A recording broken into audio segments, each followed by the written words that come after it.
Exactly 2 months after my dad walked out on us, Mom got married again and decided to throw me out of the house because her husband didn't like me but kept my golden child brother with them. On my 18th Bday, I received a call from Dad's lawyer, and now my mom's husband wants to adopt me and forget what happened in the past. In my short life, I have had my fair share of troubles. But not once in my life I thought that it would get this bad. I have so much to tell you guys. So, please bear with me cause you will need a backstory to see where I'm coming from. 2 months ago, when my dad walked out on us, everything changed. I had always thought our family was solid, but his departure shattered that illusion. My mom struggled to cope and I watched her go through a whirlwind of emotions. She oscillated between sadness, anger, and a desperate attempt to hold it all together for my younger brother Jake. He was the apple of her eye, the golden child, and I often felt like an afterthought. In those 2 months, Mom threw herself into work, barely home, leaving me to take care of Jake and manage the household. I thought we were all just coping in our own ways, trying to adjust to our new reality. But then, exactly 2 months after Dad left, Mom dropped another bombshell. She was getting married again. His name was Robert, and apparently they had been seeing each other for a while. How could she move on so quickly? Didn't she care about how this would affect us? But Mom was adamant.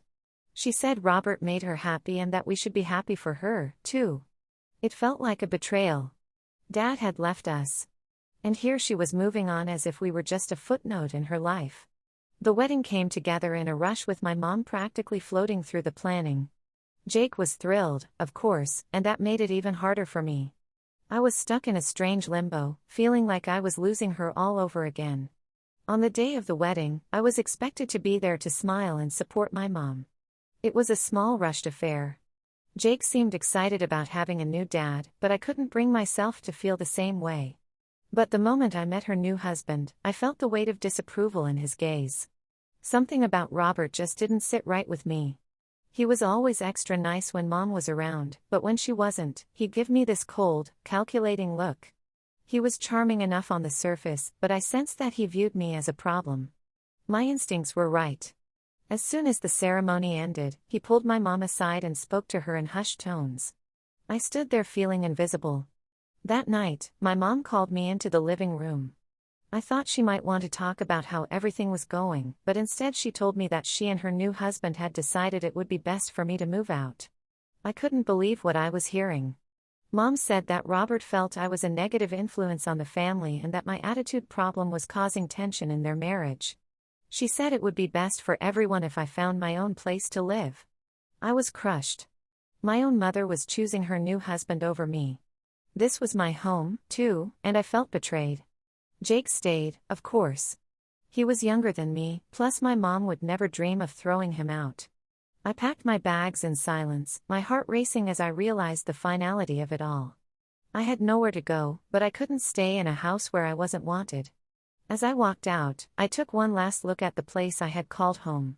Tears streaming down my face. I didn't understand how my mom could choose him over me. After I was thrown out of my own home, the only person I could think to call was my Aunt Jo, my bio dad's sister. I hadn't spoken to her much over the years, mostly because my mom and her didn't get along. Despite that, I was desperate. When I explained what happened, she didn't hesitate. She welcomed me into her home. I tried to be grateful. I really did. But stepping into her house, I couldn't shake the feeling that I didn't belong. Aunt Jo had her own life, her own family. Her husband Tom was polite but distant. Probably unsure how to react to an 18-year-old suddenly becoming a part of their daily lives. They had 2 kids of their own, my cousins, who were younger and took up most of her attention. The house always felt full. People moving in and out, meals shared around the table, but I remained an outsider in their warmth. I couldn't join in with their stories, their laughter, or the familiarity they had with each other. I started to notice the little things. Aunt Jo and her family were kind, but they had their own routines and their own dynamics. I felt guilty every time I needed something. The few times I had to ask for help, whether it was to borrow money for a bus fare or ask Tom for a ride, I felt like a burden. Aunt Jo reassured me that I was welcome, but I could sense the strain. It wasn't intentional, but I knew I was taking up space that they needed for themselves. Every meal I ate and every shower I took felt like a reminder that I wasn't supposed to be there. On top of that, I was trying to juggle everything else. I had to finish high school, but the motivation was slipping away. I used to care about grades, about college, but now it felt like a distant dream, buried under the immediate need to survive. Every day I forced myself to go to school, pretending like everything was normal, but it wasn't. I had been thrown out by my own mother, left to fend for myself in a house that wasn't mine, with no idea what the future held. To make matters worse, I had to work part-time at a diner just to make ends meet. It wasn't glamorous, but it was the only place that would hire someone like me with no real experience. The hours were long, and the customers weren't always kind, but I needed the money. I was saving every penny I could to get out of Aunt Jo's house. It didn't matter how much it hurt or how little sleep I got, I had to leave. I needed my own space. Then on the morning after my birthday, I received a call that I never expected. It came from a lawyer claiming to represent my biological father. That name, my dad, felt foreign to me. Ever since he walked out on us, I had erased him from my life, never once thinking he'd reach out again. Yet here I was holding the phone as the lawyer told me my father wanted to meet with me. Apparently he had something important to discuss. At first I was angry. The memories of him leaving without a trace still burned fresh in my mind. He had abandoned me, left me to fend for myself in a situation that only got worse with Mom and Robert. Why should I even listen to him now? But the curiosity clawed at me. He was the only one who knew the truth behind why he left. So against my better judgment, I agreed to meet with him at the lawyer's office the following day. Walking into that office felt surreal. I didn't know what I was walking into, and every part of me braced for disappointment. Then I saw him. My dad sitting at a conference table looking older and worn down. His face carried more lines than I remembered. His posture defeated. Time had changed him. It was as if life had weighed him down in ways I couldn't fully grasp at first. He started talking and I sat there stiff and guarded, waiting for whatever excuses he would throw my way. He began by apologizing, saying he regretted leaving, that he knew he had made a terrible mistake. His words felt empty at first, but then he said something that stopped me cold. He was dying. Dad explained that shortly before he left us, he had been diagnosed with a terminal illness. That was when he decided to leave. Not because he didn't love us, but because he couldn't bear the thought of us watching him deteriorate. He said he believed that leaving was the best way to protect us from watching him suffer. I sat there numb, barely able to process it. He had left, not out of indifference or selfishness, but out of fear. Fear that we wouldn't be able to handle his illness. That he was somehow sparing us pain by disappearing. And yet his absence had caused far more pain than any illness ever could. As he continued talking, he revealed something that left me reeling even more. He had learned shortly before leaving that my mother had been involved with Robert long before the divorce was finalized, even before Dad's illness became known. They had been having an affair behind his back and she had manipulated him into thinking that he was the problem. He told me that Mom had convinced him it was better for him to leave, that his illness would just complicate things and that she was moving on for everyone's sake. In his weakened state, already grappling with the terminal diagnosis, he had believed her. He left not because he didn't care, but because Mom had pushed him out and made him feel like it was the right thing to do. Looking back, I could now see why she had remarried Robert so quickly after Dad left. It all made sense in a sick way. The puzzle pieces fell into place and it explained so much of the tension I had felt growing up. But understanding it didn't mean forgiving. Not yet. I was still angry. Angry at him for leaving. Angry at Mom for her manipulation. Angry at the world for handing me this twisted situation. Dad's reasons, however painful and complex, didn't erase the abandonment I had felt all this time. After dropping this bombshell, the lawyer stepped in and started to explain why this meeting had really been arranged. Dad had been following my life from afar, watching as things with Mom and Robert spiraled out of control. He knew about how I had been thrown out, how I had struggled to make ends meet, working at the diner while trying to finish school. He said he had been furious when he found out about how Mom and Robert had treated me. He wanted to make amends, though he knew there was no undoing the damage. Then came the real shock. Dad had set up a trust fund for me. Apparently, despite everything, he had been working and making some smart investments over the years. The money had grown significantly, and now he wanted to ensure that I was taken care of. The lawyer laid out the details. The trust fund would provide me with a monthly allowance that would cover my living expenses and college tuition. The full amount would be available when I turned 25, but until then, I'd be financially secure. I didn't know how to react. Part of me felt guilty for accepting the money. Money that in some way felt like it was trying to make up for 2 years of silence, but another part of me was relieved. After everything I had been through, this was finally a chance to build a future that wasn't weighed down by my circumstances. I left that meeting with my head spinning. In the span of an hour, I reconnected with my dad, learned that he was dying, and found out I was financially secure for the foreseeable future. The roller coaster of emotions, shock, grief, guilt, even relief swirled through me as I tried to grasp what had just happened. It felt surreal, like my life had taken a dramatic turn in the blink of an eye. After spending so long focused on survival, getting through each day, working full-time, saving money, finishing school, I suddenly had more than I could ever imagine. But none of it felt like a win. Not when it came at the cost of my father's impending death. Over the next few days, I moved out of Aunt Jo's place. As much as I had appreciated her kindness, the feeling of being an intruder had never really left me. I found a small apartment, nothing fancy, but it was mine. That sense of independence was something I had craved for so long. It was the first real step towards building my own life. I immediately enrolled at the local community college. I wasn't sure exactly what I wanted to study yet, but Dad had encouraged me to follow my dreams and I planned to transfer to a university once I had a clearer path forward. This was my opportunity to start fresh, to do things differently from how they'd been done before.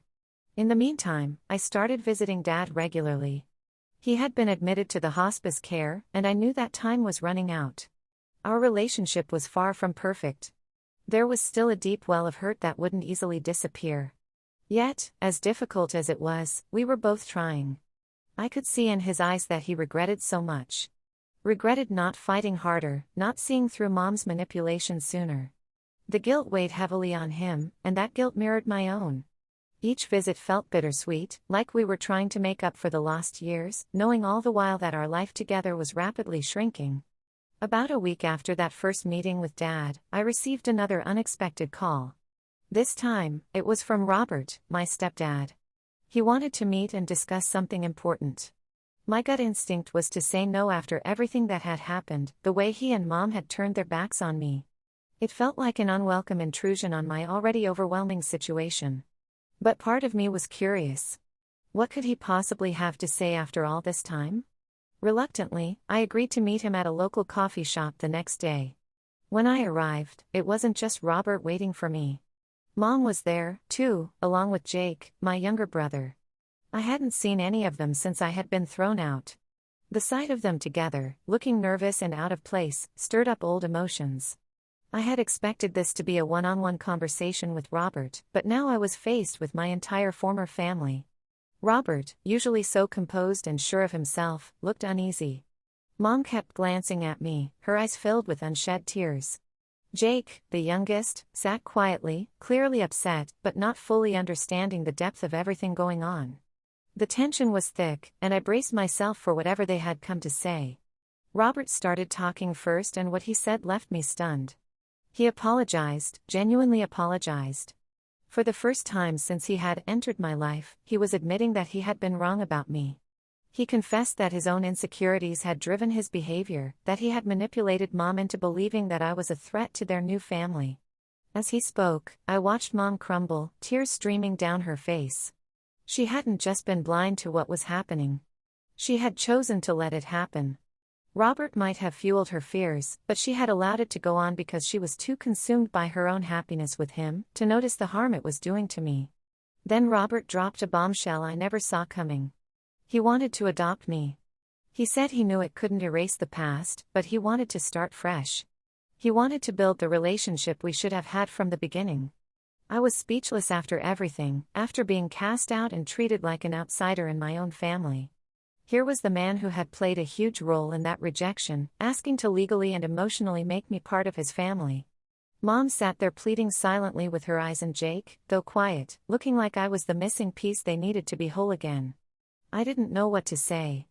Part of me was furious, still carrying the anger and resentment from how they had treated me.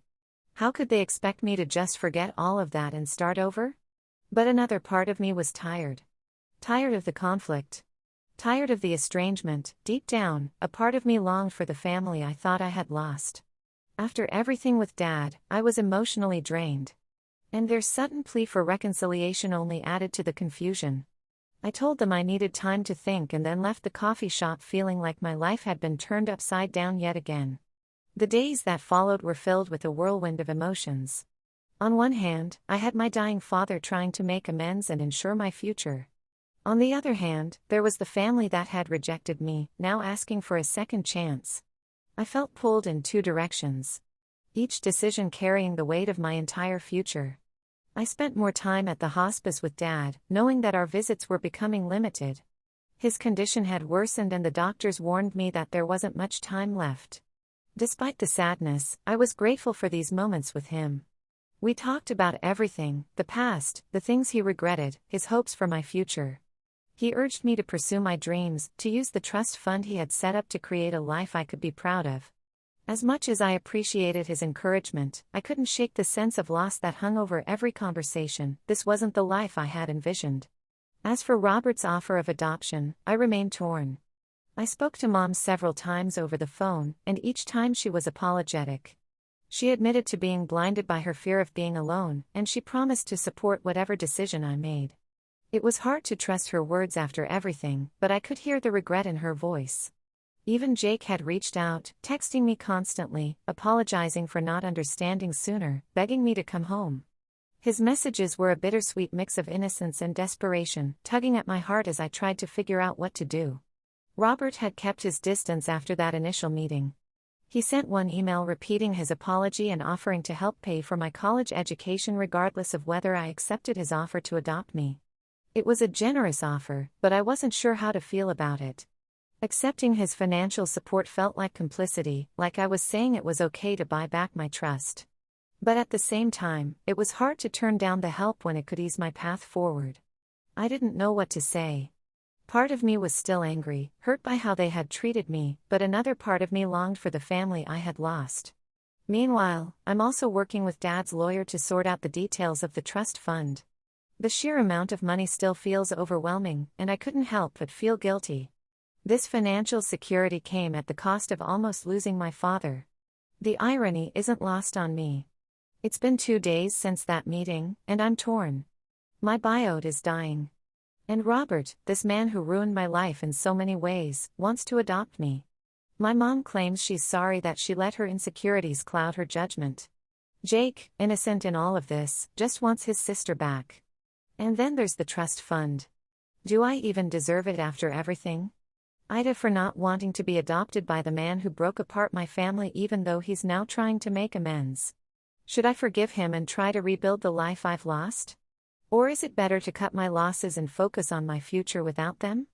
Update 1. Since that first meeting with the lawyer, I've been visiting Dad regularly at the hospice. Each visit feels more important than the last. Knowing time is running out. Some days he's too weak to talk and all I can do is sit by his bedside, watching him drift in and out of sleep, but other days he's more awake and we talk about everything, our past, my future, and whether or not I should reconnect with my family. I've been trying to make sense of all the chaos my life has become. One day when Dad was having a better day, I felt I had to tell him about Robert's offer to adopt me. I'd been stuck on this decision for over a week, going back and forth in my mind, unsure of what to do.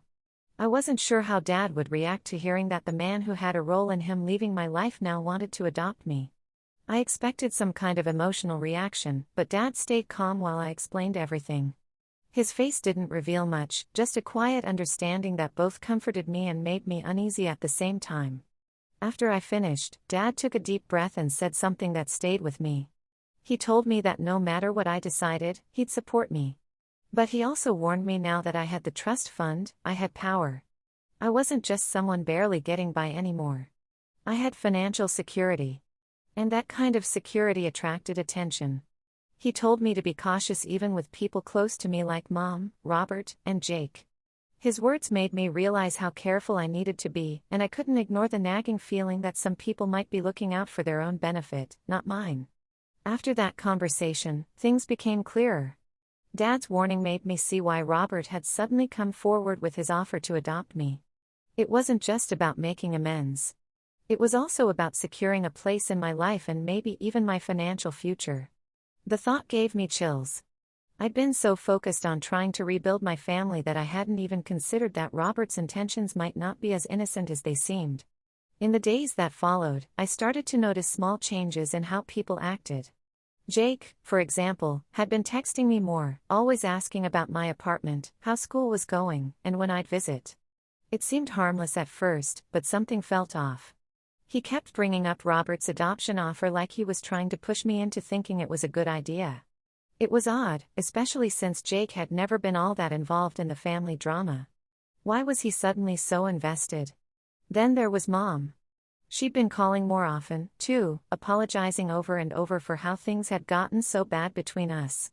But every time she apologized, the conversation would somehow turn to Robert and his generous offer. She'd talk about how hard Robert had been trying to make things right, how guilty he felt, and how he genuinely wanted me to be part of the family again. It felt like she was gently nudging me to accept the adoption. And that realization made me uneasy. I'm still trying to figure out how to move forward with all of this. The more I think about it, the more suspicious Mom and Robert seem. I can't shake the feeling that there's more going on here than just making amends. No matter what I decide though, I'll definitely keep you all updated.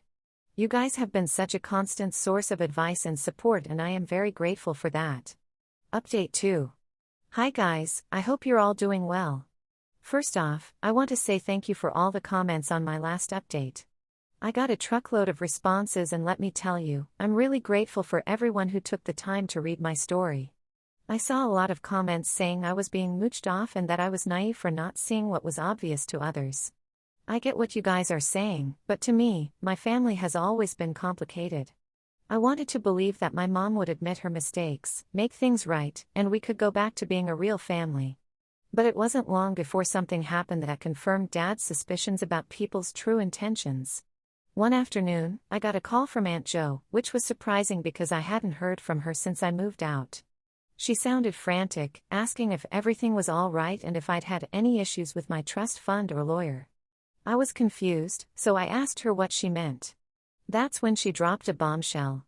Someone had called the lawyer's office pretending to be me trying to access information about my trust.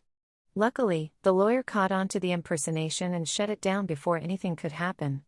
But it was clear someone was trying to mess with my finances. I was in shock. Who would do something like that? My mind immediately went to Robert. It seemed too convenient. He offers to adopt me and help pay for my education, and then suddenly someone's trying to get into my trust fund. But as I thought about it more, I couldn't rule out anyone, Jake, Mom, or even someone else I hadn't considered. Whoever it was, they had crossed a serious line. The next day, I went to visit Dad. His condition wasn't the best, but wasn't as bad as earlier either. I told him about the attempted breach of my trust, expecting him to be shocked, but he wasn't. He just nodded like he had been expecting this. He told me it was exactly what he had warned me about. He reminded me that money can change people, even those you think you know well. His advice was simple. Protect myself and trust my instincts. Over the next few days, I took his advice seriously. I called my lawyer and put extra security measures on the trust fund, making sure no one could pull anything shady again. I also started to distance myself from Robert and Mom. Our conversations became more surface level. I avoided any discussions about the adoption or anything financial. I wasn't ready to confront them yet, but I needed space to figure out what to do next. The more distance I got, the clearer things became. Robert's sudden change of heart didn't seem as genuine anymore. And after the attempted breach, my suspicions were only growing. Jake, on the other hand, was acting strangely, too. He kept texting me, asking random questions about my new apartment, school, when I'd come visit, but he would always find a way to bring up Robert's offer, like he was subtly trying to convince me it was the right move. It didn't sit right with me. Why was he so invested? It felt like everyone had their own agenda and I was just a piece of their puzzle. Thankfully, on the brighter side, Dad's health hasn't been deteriorating like it was before. He's more stable now. But I know we still have a long road ahead. Even with this glimmer of hope, I can't ignore the reality of what's happening around me. Someone tried to access my trust fund, and it all happened right after Robert started pushing for adoption. I've come to realize I have to protect myself, even if that means distancing myself from people I once considered family. I now know what I need to do. Robert and Mom are lost causes, and I can't keep wasting my energy trying to be part of a family that was never really mine. As much as I love my little brother, it's clear he's either being manipulated or he genuinely believes that Robert is his new dad. Either way, I can't let that tie me down anymore. I have to look out for myself now. For now, though, I'm focused on what's more important, spending as much time as I can with Dad, and the rest will have to wait. Update 3.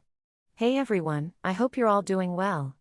It's been a whirlwind of events since I last posted, but I wanted to update you all and finally close this chapter of my life. First off, best news I could have asked for. Dad is doing better than before. He's still not out of the woods yet, but the improvement in his health has been a huge relief. We don't really talk much about the past anymore, but I think deep down I've finally forgiven him. We're in a good place now, and that's something I didn't think was possible a few months ago. However, there are people I haven't forgiven, and honestly I don't think I ever will. Robert and Mom have become nothing short of irritating.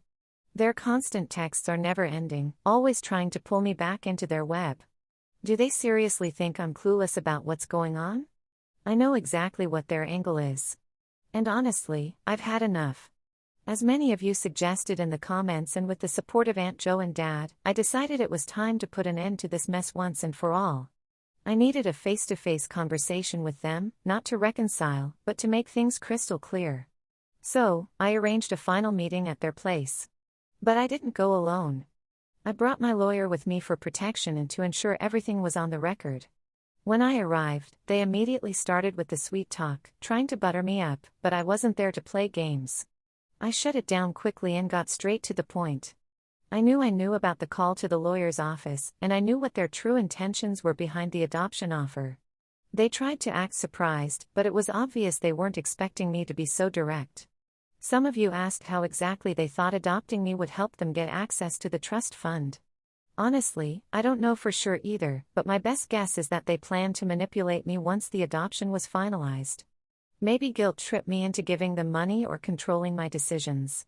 Regardless, I made it clear that none of that was going to happen. I didn't give them a chance to start their excuses or crocodile tears. Before Mom could start her usual performance, I told them in no uncertain terms that they weren't getting a single penny from me. Not now, not ever. Before leaving, I did try to talk to Jake. I wanted to at least see if he was willing to have a conversation, but he made it clear he didn't want to. I guess he's still wrapped up in whatever version of reality they've spun for him. It hurt. But maybe we'll talk in future if he's ever ready to see things for what they are. For now, I'm moving forward with my life. I'm done with this toxic chapter and I feel lighter for it. I couldn't have done it without all of you, though. Your advice, your comments, and your support have meant the world to me. Thank you for getting me through this, for helping me see things clearly when I was lost. Here's to brighter days ahead.